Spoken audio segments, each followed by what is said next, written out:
Bueno, vamos a escuchar a un paciente que es de una enorme complejidad, todo su historial. En la actualidad el tema está más orientado, pero vamos, sería muy difícil retrospectivamente poner diagnósticos a los diferentes episodios que cuenta, porque cuenta ideas delirantes, cuenta también una historia de hipocondria. Bueno, cuenta muchas cosas y creo que lo ideal es que lo veáis y ya decidáis si el diagnóstico es el que diré o es otro. 4468, hombre, 43 años. Es un hombre que tiene una historia compleja y larga en el campo de la psicopatología. Es un tío muy inteligente, lo cual no sé si es bueno o es malo. Y le voy a rogar que durante 5 minutos, porque podría estar, tiene capacidad, historia y verbo suficiente como para estar 5 horas, pero no es el motivo de estas grabaciones. Estas grabaciones están más dirigidas a gente interesada por esto e incluso a profesionales. Bueno, caballero, cuando tú quieras, haznos un pequeño resumen de esta vida complicada. Bueno, pues empezar para mí es muy complicado, lo voy a hacer lo más rápido posible. Mi vida complicada comienza, yo creo que en la tierna infancia, alrededor de más o menos la preadolescencia, 8, 9, 10 años, 11, pues con terrores nocturnos, ansiedad, déficit de atención muy pronunciados, sobre todo déficit de atención más que hiperactividad, pero hiperactividad también, lo que me impide también conciliar bien el sueño por las noches, lo que probablemente esté relacionado con toda la patología de después, es decir, una falta de descanso nocturno provoca también pues, un estado diurno un poco, ¿no? Pues eso, difuso como poco. Y bueno, de ahí paso a la adolescencia, en la que hay un hecho... Bueno, tengo varios ataques de ansiedad, padezco asma, que me provoca también ataques de pánico que se me pasan cuando llego al hospital. Y en la adolescencia sí que hay un cambio muy fuerte en mi estado anímico general, en mi estado psicológico, en mi estado mental, que es, pues pruebo una sustancia que es el hachís durante un tiempo reiterado, más o menos durante todo un verano, y hay una noche en la que pues tengo un ataque de pánico, pierdo la noción del espacio-tiempo totalmente, me entran unos miedos inexplicables. 14 años, 14 para 15, era el verano ese que pasas ya de octavo a primero de BUP en mi época, vamos. Y bueno, y esto me provoca pues una ansiedad, o sea, mantenida en el tiempo, con ataques de ansiedad, ataques de pánico, preocupaciones excesivas, obsesiones, y que más adelante se traduce en lo que yo he venido a denominar un brote psicótico, pero me ha costado ponerle ese nombre, bueno, a mí y a los profesionales que me han tratado, porque yo era parte consciente de lo que me estaba sucediendo, no perdía completamente la consciencia, sino que me escandalizaba también de lo que mi cerebro me provocaba, ¿no? De lo que, sobre todo de las, no tanto alucinaciones, pero sí de los delirios, ¿no? Que mi cerebro me hacía pensar hasta que mis padres, por ejemplo, por poner un ejemplo, me estaban envenenando la comida, ¿no? Pero yo mismo decía, ¿cómo es posible, Dios mío? ¿Qué te está pasando? ¿Cómo puede ser que tú que estés pensando esto de tus padres, tal? Bueno, y encima, claro, la carga emocional de pensar eso de mis padres y de ser consciente de que pienso eso de mis padres, ¿no? Que me han dado la vida y que yo pensaba que era parte de un plan. Y bueno, a raíz de esto, a los 6 meses más o menos, se me va esos delirios y vuelvo a tener otro episodio al año siguiente, más o menos. También como es una época confusa y estas cosas... ¿También con cannabis? También con cannabis, pero también empiezo a los 17 años con otras sustancias. Tampoco te lo puedo localizar muy bien en el tiempo porque esa época de mi vida es un tanto confusa y a partir de ahí empieza a ser confusa, ¿no? Bueno, pues a raíz de esto, pues sigo teniendo ataques de pánico. No acudo al psiquiatra hasta los 27 años, lo cual creo que me ha perjudicado muchísimo en una recuperación más normalizada o más, ¿no? Haber recuperado más capacidades cognitivas, haber tenido menos, pues eso, haber sabido controlar mis ataques de pánico, saber que eran ataques de pánico. Es muy importante conocer para mí cómo funciona el cerebro, qué es lo que te está pasando, porque eso te genera calma, ¿no? Sobre todo, tener un diagnóstico, ¿no? Saber lo que te está pasando en cada momento, conocerte a ti mismo es muy importante para poder recuperarte, porque sabes que el cerebro te está jugando una mala pasada y que no tienes esquizofrenia o que no tienes una bipolaridad, que era lo que siempre estaba en mi cerebro constantemente, haciéndome creer que mis enfermedades siempre eran mucho más superiores de las que, claro, también había pasado un brote psicótico. Tampoco era tan raro que lo pensara. Y bueno, y a raíz de ahí, pues nada, pues con 27 años voy al psiquiatra y bueno, me diagnostica ansiedad, distimia, ¿no? Varios diagnósticos, pero siempre para mí hablo de enfermedades menores comparadas con una esquizofrenia, porque era lo que yo estaba convencido desde los 14, 15 años hasta los 27, que era mi padecimiento, una esquizofrenia y que me había quedado... ¿Sabías que la esquizofrenia tiene una evolución mala y que aparecen los síntomas negativos y la abulia? O sea, es que la esquizofrenia, tú tuviste síntomas psicóticos, pero no necesariamente, porque en ocasiones en las fases maníacas se producen también síntomas psicóticos. Y en ocasiones hay síntomas psicóticos, psicosis atípicas, que además cuando han estado por medio cannabis u otras drogas que serían anfetaminas y derivados, y entonces claro, ahí todavía hace que la cosa tire más hacia psicosis atípica que hacia psicosis esquizofrénica. Bueno, es que si hubiera sido esquizofrénica, tú ahora estarías, en fin, comiéndote los mocos. Sí, me imagino.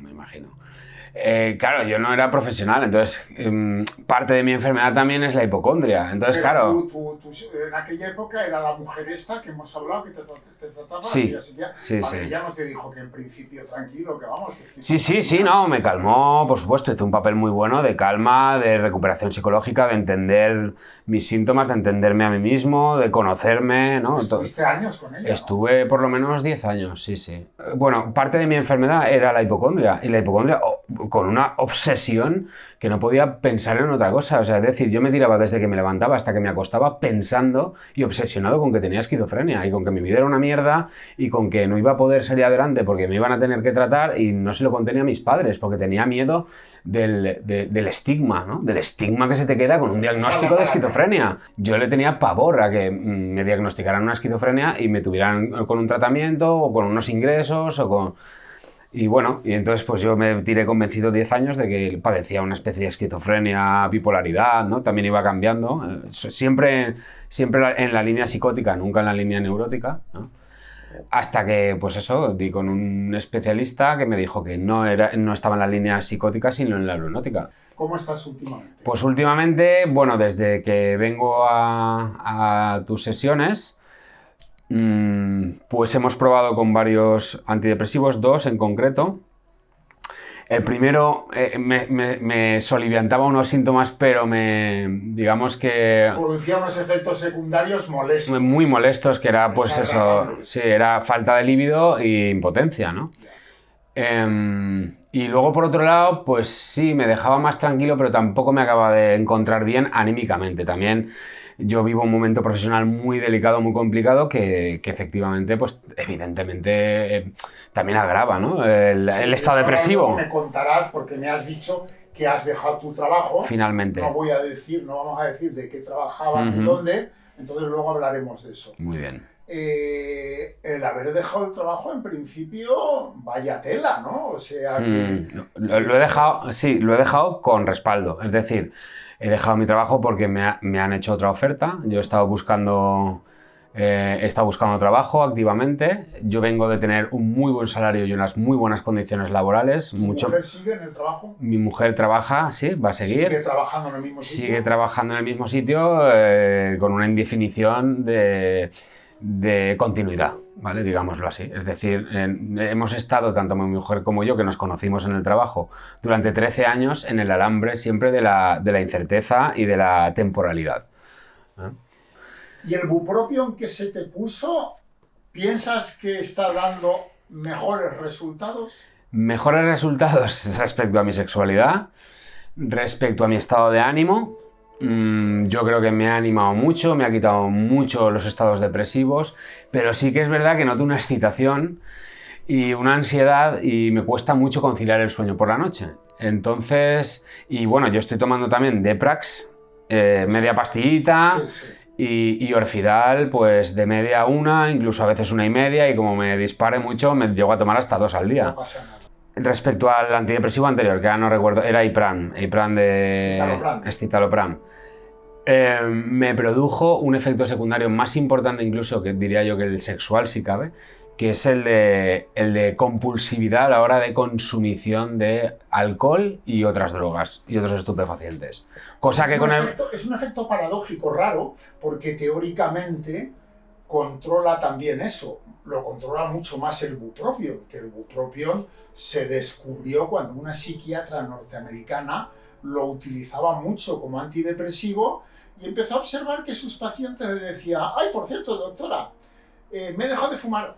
Ah, muy bien. Y cuando ya de 50 le dijeron: me he dejado de fumar, la mujer pensó: voy a hacer un ensayo clínico. Lo propuso la FDA, se lo aceptaron y nada. Y desde hace 20 años es una indicación. Y se vende como Cintabac, ¿no? Exacto, exacto. Entonces, ¿paro ya la grabación? Sí. Bueno, ya veis que el caso es sumamente interesante y si uno se comprometiera con tener que poner un diagnóstico, yo entraría en la patología dual, en la cual se presentó sintomatología de la línea ansiosa, crisis de pánico, incluso la hipocondria podría entrar en ese apartado, pero también presentó una sintomatología delirante que podría estar relacionada con el consumo de sustancias. Hay cosas curiosas como que diga que el escitalopram le ha provocado mayor tendencia a consumo de alcohol y cocaína. De cualquier forma, este hombre tiene muy establecida y consolidada su vida. Tiene una pareja con la que convive hace mucho tiempo, pero que se casaron no hace mucho y estuvieron de viaje por Nueva York. Tiene un buen trabajo, pero va a cambiar porque el trabajo ese, pues hay sus historias, porque es un trabajo que tiene condicionantes de dependencia con cosas de tipo político. Y yo creo que, bueno, que va a cambiar a una importante empresa privada. Tiene una franca mejoría, el bupropion le va bastante bien y es una persona a la que habrá que seguir de cerca para ajustar el tratamiento en base a la clínica y a la que le aconsejo que no consuma sustancias, porque esta persona, dentro de todos los que padecen patología dual, tiene una especial problemática de tener complicaciones graves con el consumo de sustancias. No descarto, dentro de un tiempo, emitir un nuevo vídeo sobre él, por supuesto con el permiso de él y con la descripción de él. Entonces espero que os haya parecido interesante y si alguien quiere aportar algo al respecto, si alguien quiere que podamos tener una discusión sobre el caso, pues para mí será un placer. Yo creo que el ejercicio mental de buscar qué cosas le pasan a nuestros pacientes y por qué les pasan es una auténtica maravilla. Cerrar todo a el efecto de las drogas sin nada más es absurdo. Gracias por vuestra atención y os invito desde luego a que participéis y digáis vuestra opinión sobre este caso.